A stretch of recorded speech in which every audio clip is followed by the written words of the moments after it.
যে রাষ্ট্রীয় জৈবিক খেতি কেন্দ্র গাজিয়াবাদ চাষিদের জন্য একটা বহুগুণ সম্পন্ন ওয়েস্ট ডিকম্পোজার কালচার তৈরি করেছে, যার উৎপাদনের খরচা কিন্তু অনেক বেশি, যেটা আমি বলছি না, কিন্তু এটা মাত্র 20 টাকা দিয়ে আপনারা রাষ্ট্রীয় জৈবিক খেতি কেন্দ্র গাজিয়াবাদ থেকে অথবা আমাদের অধিকৃত কোনো সংস্থা থেকে পেতে পারেন। এটার নাম হচ্ছে ওয়েস্ট ডিকম্পোজার কালচার। এই ওয়েস্ট ডিকম্পোজার কালচার ব্যবহার করে আপনারা আপনাদের ক্ষেতের আশপাশে যা কিছু জৈব আবর্জনা রয়েছে, সেটা গাছগাছড়ার অবশিষ্টাংশ হোক,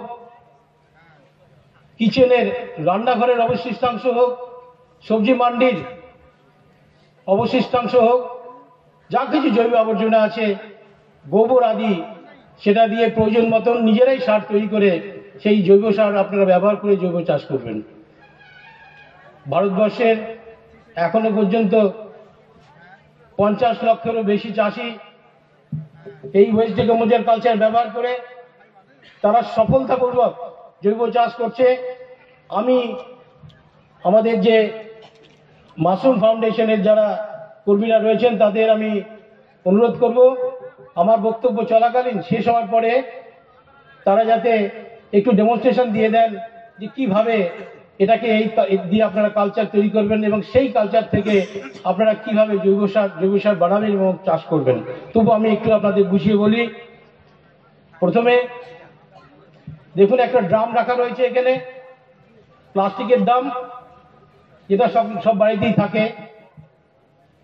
সেই ড্রামের মধ্যে 200 লিটারের একটা ড্রাম, সে ড্রামে জল ভরে দেবেন, তার মধ্যে এই কালচারটা দিয়ে দেবেন। দেওয়ার পরে সেখানে 2 কিলো গুড় দেবেন। দেওয়ার পরে ভালো করে একটা লাঠি দিয়ে নাড়বেন এবং প্রতিদিন এটা 2-3 বার করে নাড়তে হবে। তারপরে 6 থেকে 7 দিনের পর দেখবেন ওটা ঢেকে রাখতে হবে। দেখবেন একটা কালচার, দুধের রঙের একটা কালচার তৈরি হয়ে গেছে। এটা তরল ডিকম্পোজার কালচার। এই কালচার থেকে আপনারা যা কিছু জৈব আবর্জনা আছে ক্ষেত খামারের, তার সঙ্গে একটু গোবর আদি মিশিয়ে নিন যদি থাকে আপনাদের কাছে। তারপর সেখানে আপনারা প্রতি 1 টন কালচারে 20 লিটার তরল কালচার মিশিয়ে ভালোভাবে মেশান। এবং একটা জিনিস মনে রাখতে হবে যে কালচারটা যেন না শুকিয়ে যায়, যে মাছ আপনার মিশিয়েছেন সেটা যাতে না শুকিয়ে যায়, এবং শুকানোর আগেই আবার একটু কালচার আপনাকে দিয়ে দিতে হবে, আর্দ্রতা 60% নিচে না চলে যায়। দেখবেন 30 দিনের মধ্যে অত্যন্ত উন্নত মানের একটা জৈব সার আপনারা তৈরি করে ফেলেছেন। সেটা দিয়ে আপনারা চাষ করুন 3 থেকে 4 টন যদি ডাল জাতীয় ফসল হয় প্রতি হেক্টরে, আর যদি ধান বা গম হয় তাহলে 7 থেকে 8 টন আপনাদের এটাকে ব্যবহার করতে হবে। অথবা জমি তৈরির সময় এই যে তরল কালচারটা আপনারা তৈরি করলেন সেটা সরাসরি সেচের জলের সঙ্গে মাটিতে প্রয়োগ করা যেতে পারে। মাটি নরম হয়ে যাবেন, মাটির সুস্বাস্থ্যের ধীরে ধীরে মাটির স্বাস্থ্য আপনারা দেখবেন যে বদলাচ্ছে, টেক্সচার, স্ট্রাকচার এবং মাটিতে জৈব কার্বনের মাত্রা বাড়ছে। কেননা মাটিতে এর মধ্যে এমন কিছু অর্গানিজম আছে যারা মিনারেলাইজেশন শুরু করে দেয়, খনিজকরণ শুরু করে দেয়, সেখান থেকে খনিজ পদার্থ চলে আসে, জৈব কার্বন বেরিয়ে আসে এবং যার ফলে মাটির উর্বরা শক্তিও বেড়ে যায়। আর একটা ব্যাপার যেটা আমি বলেছি একটু আগে, যে এটা অত্যন্ত বহুগুণ সম্পন্ন।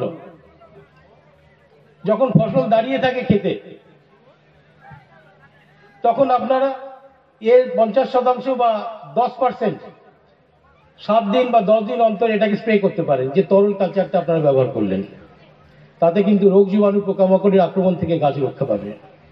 এবং আমরা বলছি না, যদি আপনারা ইউটিউবে যান, ডক্টর কিষাণ চন্দ্র লিখবেন বা ন্যাশনাল সেন্টার অফ গাজিয়াবাদ যদি লেখেন ইউটিউবে, দেখবেন লক্ষ লক্ষ চাষি তাদের অভিজ্ঞতার কথা সেখানে তারা শেয়ার করেছে।